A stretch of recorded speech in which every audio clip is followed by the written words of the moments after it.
내가 네게 보이리니 내게서 들으라. 내가 본 것을 설명하리라. 이는 곧 지혜로운 자들이 전하여 준 것이니 그들의 조상에게서 숨기지 아니하였느니라. 이 땅은 그들에게만 주셨으므로 외에는 그들 중에 왕래하지 못하였느니라. 그 말에 이르기를 악인은 그의 일평생의 고통을 당하며 보학자의 횟수는 정해졌으므로 그의 귀에는 무서운 소리가 들리고 그가 평안할 때 멸망시키는 자가 그에게 이르리니 그가 어두운 데서 나오기를 바라지 못하고 칼날에 숨어서 기다리느니라. 그는 헤매며 음식을 구하여 이르기를 어디 있느냐 하며 흑암의 날이 가까운 줄을 스스로 아느니라. 환난과 역경이 그를 두렵게 하며 싸움을 준비한 왕처럼 그를 쳐서 이기리라. 이는 그의 손을 들어 하나님을 대적하며 교만하여 전능자에게 힘을 과시하였음이니라. 그는 목을 세우고 방패를 들고 하나님께 달려드니 그의 얼굴에는 살이 찌고 허리에는 기름이 엉겼고 그는 황폐한 성읍 사람이 살지 아니하는 집 돌무더기가 될 곳에 거주하였음이니라. 그는 부유하지 못하고 재산이 보존되지 못하고 그의 소유가 땅에서 증식되지 못할 것이라. 어두운 곳을 떠나지 못하리니 불꽃이 그의 가지를 말릴 것이라. 하나님의 입김으로 그가 불려가리라. 그가 스스로 속아 험한 것을 믿지 아니할 것은 험한 것이 그의 보응이 될 것임이라.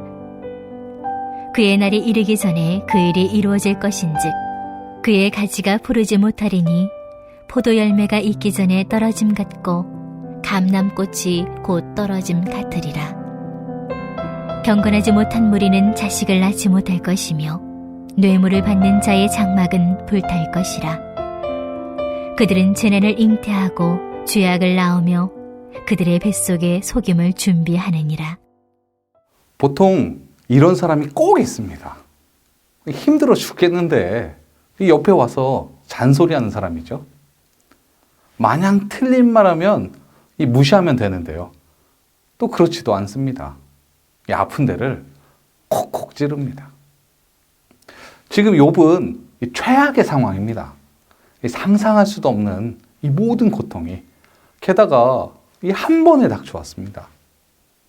지금 욥에게 필요한 것은 무엇일까요?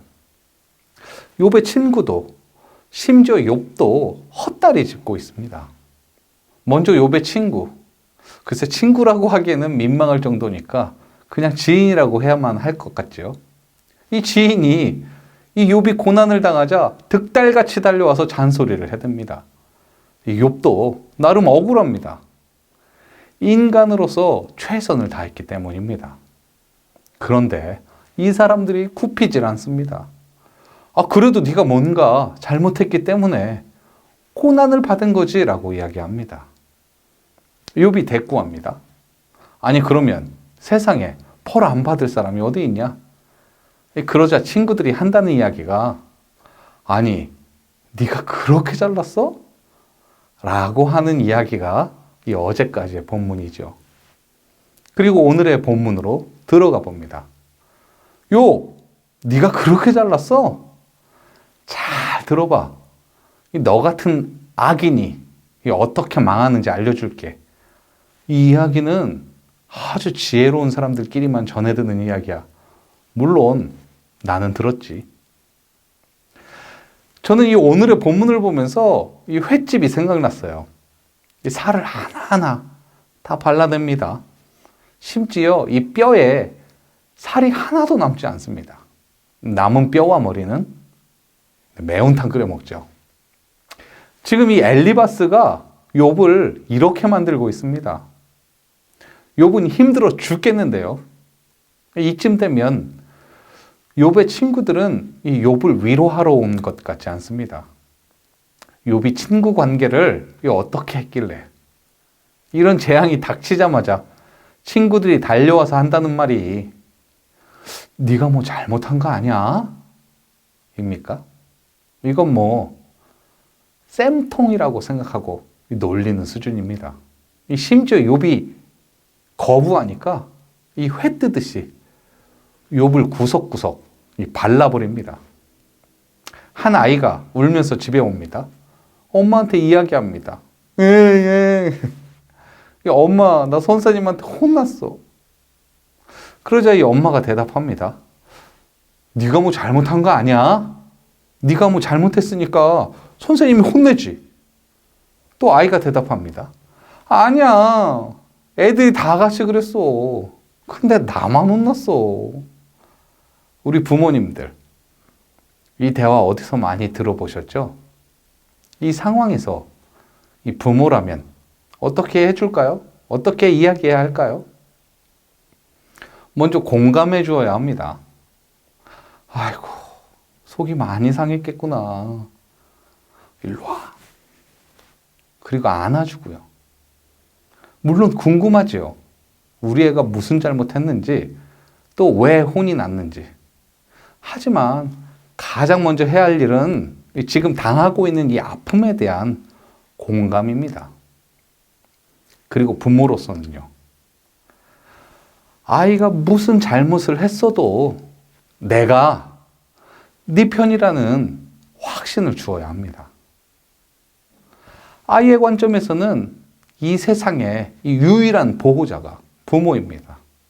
이 관계, 이 자식과 부모의 관계가 무너질 경우, 신뢰가 무너질 경우, 우리 아이의 남은 인생이 조금 더 힘들어질지 모릅니다. 이제 부모님 못 믿거든요.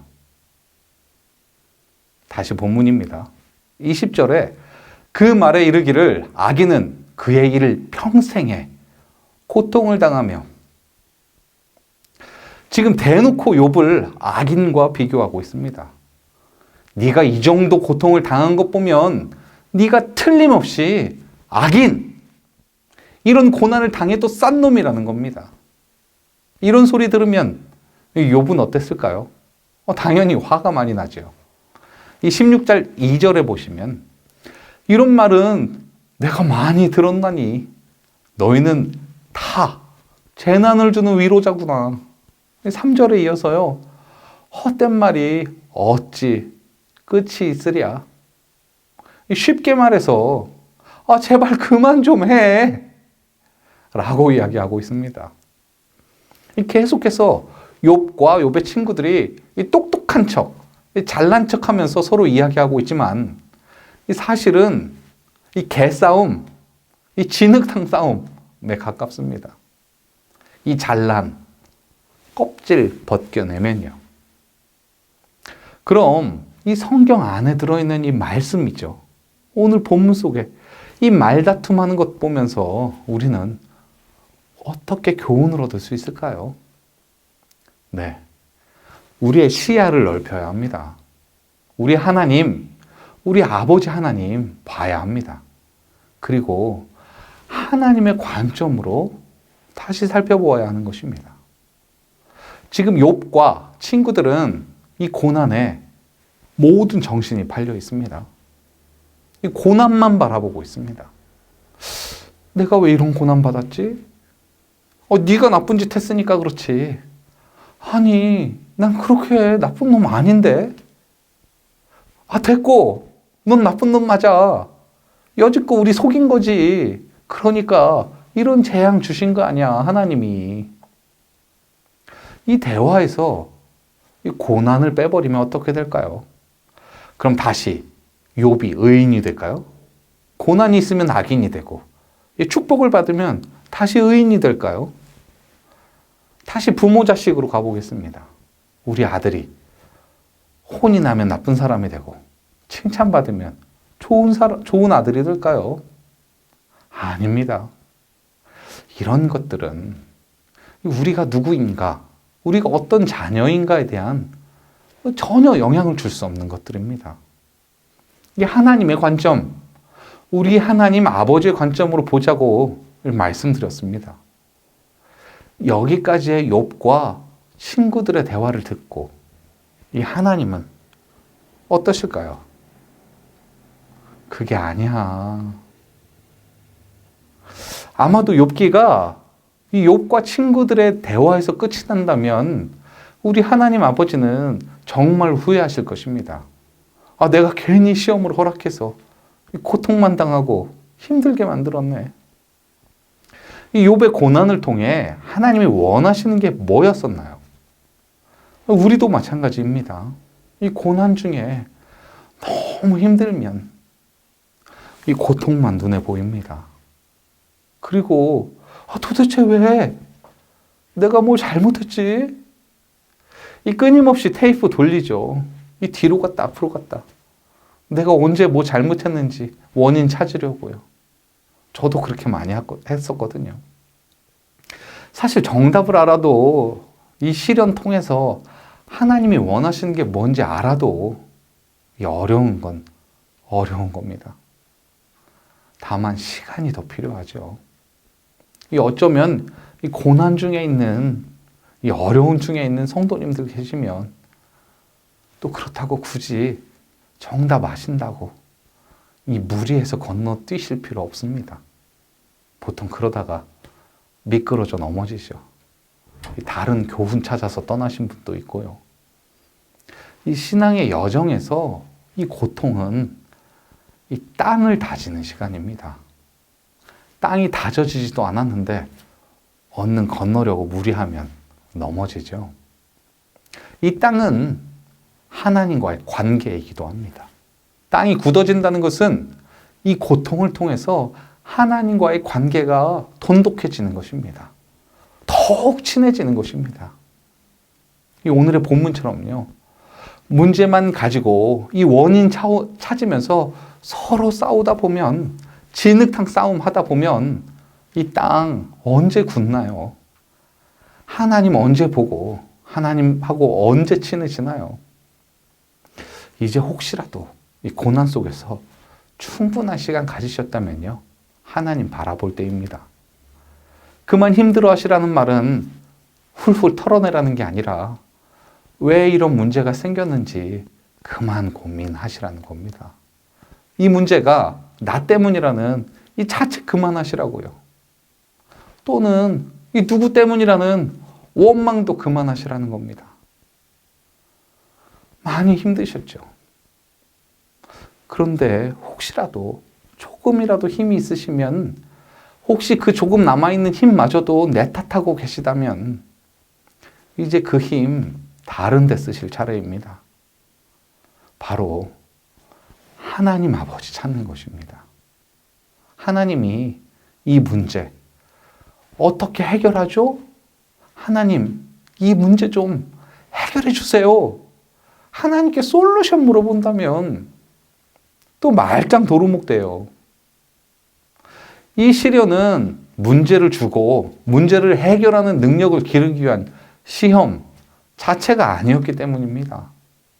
심지어 이 하나님만 의지하게 만들려는 것도 아닙니다. 하나님이 우리하고 친해지려고요. 자꾸 어디서 들은 이 껍데기로, 이 남들에게 자랑하는 껍데기죠. 이 가짜 신앙의 껍데기, 그렇게 해야 진정한 신앙 같고 믿음 좋은 것 같고. 그래서요, 하나님하고 얼마나 친하신가요? 하나님이 이 기회 통해 나랑 좀 친해지려고 하시는데 자꾸 자책하거나 문제 해결 능력 기르려고 합니다. 우리가 이러면 하나님은 더 속상하죠. 우리는 하나님의 자녀입니다. 하나님이 우리의 고난을 과연 어떻게 바라보고 계실까요?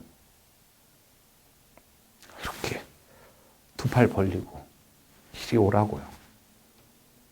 힘들었지, 고생 많았다, 나는 무조건 네 편이다 라고 하시면서요. 하나님께 달려갈 준비 되셨나요? 그러면 이제 나와 하나님 사이에는 더 이상 어떤 시련도 필요 없으십니다.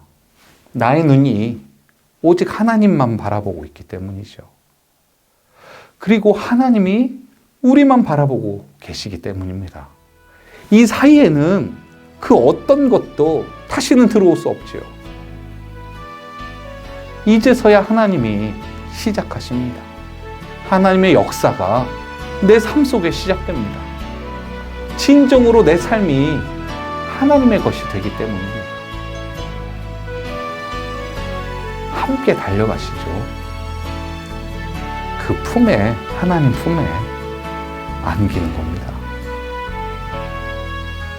기도하겠습니다. 우리 함께 기도하실 때는 하나님의 위로의 음성에 집중하는 오늘 하루가 되게 하여 주시옵소서.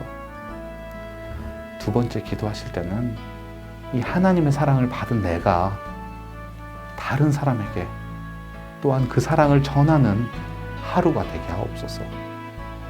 세 번째 기도하실 때는요, 선교지에 계신 선교사님들 하나님 위로하여 주시고 필요 채워주시고 또 넉넉히 그 사랑 전할 수 있도록 길을 열어주시옵소서.